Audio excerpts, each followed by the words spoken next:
Some people, with dry macular degeneration have minimal changes, where they still see 20/20. In age-related macular degeneration, there are two forms. There's dry and wet. The dry macular degeneration is the most common. Some say anywhere from 75% to 80% is the dry form. It's usually what we see first. The reason why we call it that it's dry is because we see deposits underneath the retina, which is what causes a disruption in our vision.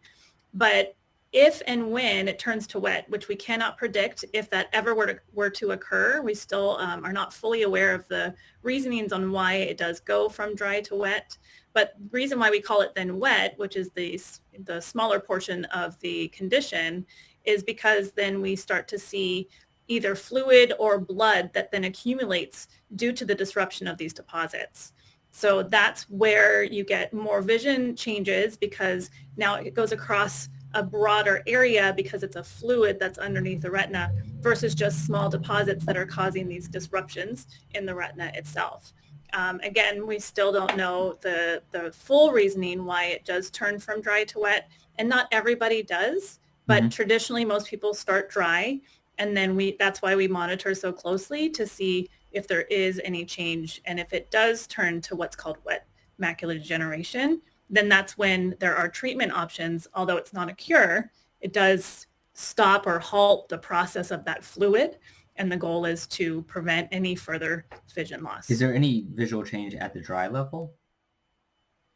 Absolutely.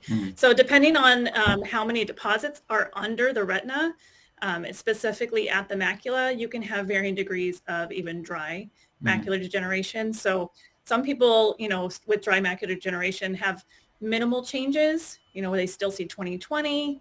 They don't really see any full disruption in their vision. But as that progresses, if it does, you can still have some significant vision loss even with the dry form.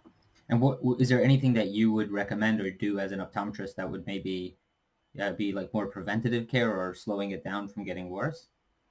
Whereas there is no formal treatment for the dry form, we always recommend a series of vitamins that specifically strengthen or kind of stabilize that macula, and it has been proven to do so.